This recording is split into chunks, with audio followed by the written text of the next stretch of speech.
have a very complicated relationship with death. As a medical student, I've learned about death. I've been with patients as they've died, and I can even talk about death. After all, I did title my talk, "Let's Talk About Death." But in my heart, I don't accept death. I find it excruciating. Death just seems so unfair, so out of my control, so final.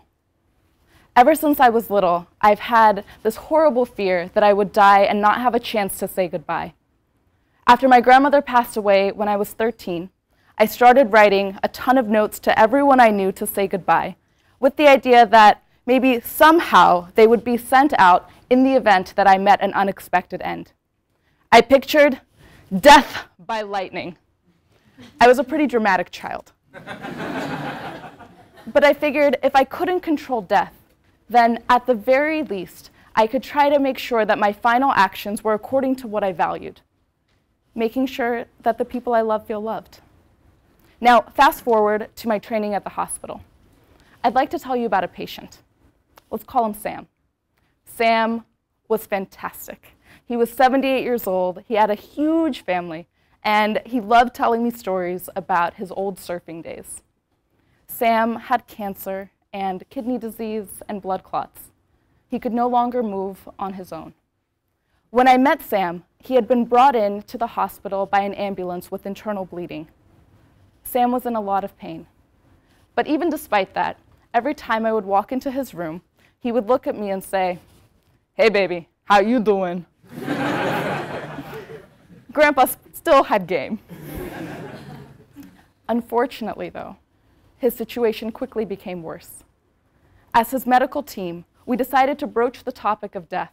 We asked him, "What would you want, Sam, in case your heart stops beating or you stop breathing?" Sam would have nothing of it. Sam got angry, and his family got angry, and frankly, I got pretty angry at the situation too. But we had reached medicine's limits. Sam ultimately went home with no plan.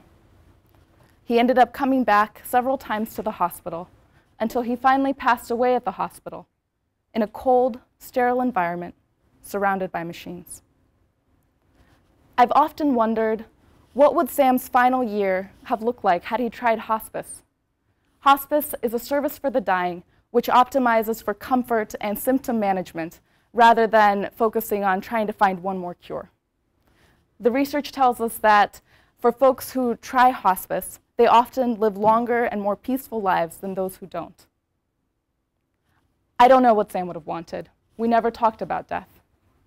But what I do know is that Sam had never thought about death, and that's the case for most of us. And what that means is that when we get to the point where we can more or less anticipate death, the time that we have left becomes more about death and less about life. By show of hand, how many of us are uncomfortable talking or planning for death? Me too.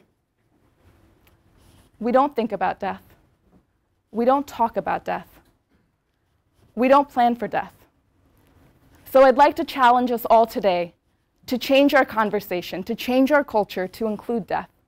Because when we plan for a meaningful death, not only do we die better, but we also live better. So before we move on, I'd like to lay out a few basic facts to put us all on the same page. Number one, until Google comes up with a cure, we're all going to die. Number two, God forbid that somebody actually gets struck by lightning, but the majority of us will die of terminal illness or old age. So let's focus on the latter two.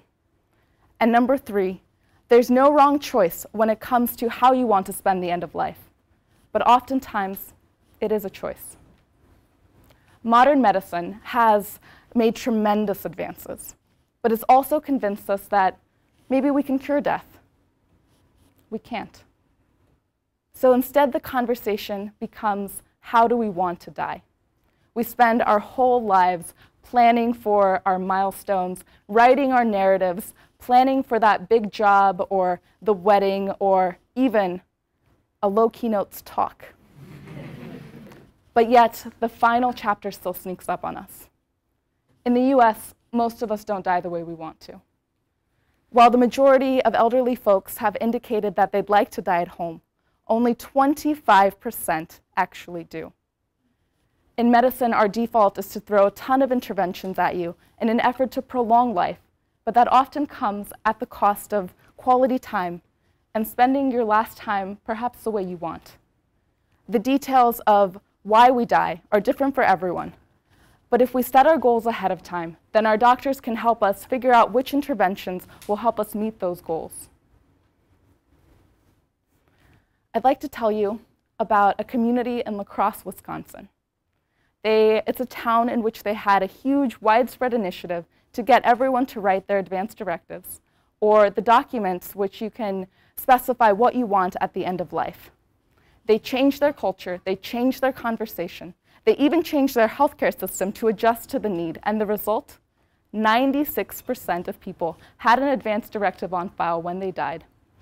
And most people wanted to die at home, and that's how they died, on their own terms. For me, the most important reason why I care so deeply about this is because of the impact that it could have on my family. When we specify how we want to die, when we set our wishes forth, we take the burden of choice away from our families. The research tells us that those who have a plan in place, their families suffer less stress, less anxiety, less depression, and they're free to grieve rather than second-guess their judgment. Planning for death will never take away grief. Grief is inevitable, but second-guessing is not. So let's change our conversation. Let's think about death. Let's plan for death. Let's talk about death. Step 1, thinking about death. In medicine, we're taught to ask several questions when we start off an end-of-life discussion. Questions such as, what matters most to you? What are your hopes? What are your goals, and what are you willing to trade off for them? You might recognize these questions as the very same ones that we use when we think about life. In fact, the Career Office has given us a fantastic resource to help guide this. That. Bet you'll never look at that the same way again.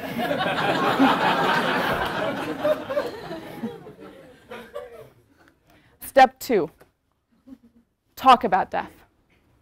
Sit down with your parents, your grandparents, your friends, anybody. Ask them, how do they want to die, and tell them what you want. As the business school has taught us, maybe role play it out first. And we won't know all of the details, but if we paint the broad strokes early, then we'll be able to fill in those details better later. Again, there are a few good resources that can help guide this. So check out The Conversation Project, Death with Dinner, or read Atul Gawande's book, Being Mortal. And finally, step 3, write your advance directives. Change them over time and tell your family, your friends, and your doctors about this. And even if you don't write an advance directive, at the very least, make sure that you designate a proxy and everyone knows about it. Planning for death will never take away the pain of loss, the pain of losing someone who's close to us and not having them with us anymore. I'm not sure that I'll ever be okay with death. I'll never stop missing my grandma, or Sam, or the countless other people whose hands I've had the privilege of holding. But I believe that if we plan for a meaningful death, we can die the way that we lived, on our own terms, because life is so precious.